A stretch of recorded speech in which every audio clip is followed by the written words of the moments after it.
Umaandaran nga ang nasabing hindi mahal ng masa ang SB19. Well, sabi nga natin, ang nag-post nito na isang bashers ay gusto nang dilitin ang kanyang sinabi. May katotohanan ba ang kanyang sinabi na obviously wala naman? Well, halata naman na galing sa isang bashers na gustong i-downplay ang impact ng SB19. Pero kung titignan natin ng mas maayos, hindi talaga tugma sa realidad ang claim na hindi mahal ng masa ang grupo. Una, malakas ang ebidensya na may solid silang support base. Yung fandom nila 18 ay isa sa pinaka-organized at active. Hindi lang online, kundi pati sa concerts at voting events. Regular silang nagtitrend at nakakakuha ng international recognition na hindi mangyayari kung walang malawak na suporta. Pangalawa, kung masa ang pinag-usapan, napapansin mo na ang mga kanta nila tulad ng Mapa at Gento ay ginagamit sa iba't ibang settings mula TV shows hanggang social media trends. Ibig sabihin, lumalampas sila sa niche audience at naaabot ang general public. Pangatlo, normal lang sa kahit anong artist na may bashers. Kahit malalaki at mainstream na act sa Pilipinas tulad ni Sarah Geronimo o Ben and Ben ay nakakaranas din ng ganitong criticism. Hindi yon automatic na indikasyon na wala silang suporta ng masa.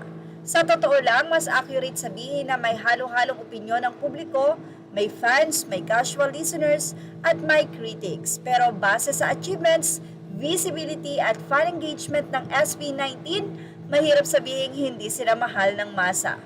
Anyway, ito lamang ay isang basihan na hindi po pwedeng sabihin na hindi mahal ng masa ang SB19. Pero syempre, hindi mawawala ang mga kritiko. Number 1, fandom versus general public perception. Malakas at organized ang 18 kaya minsan mukhang sila-sila lang ang may ingay online kapag hindi ka exposed sa fandom. Pwedeng isipin na limited lang ang reach kahit sa totoo marami ring casual listeners na hindi lang vocal.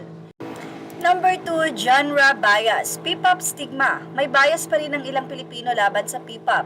Lalo na noong unang silang sumikat. Dahil dito may mga taong hindi agad tinatanggap ang grupo kahit quality naman ang output nila.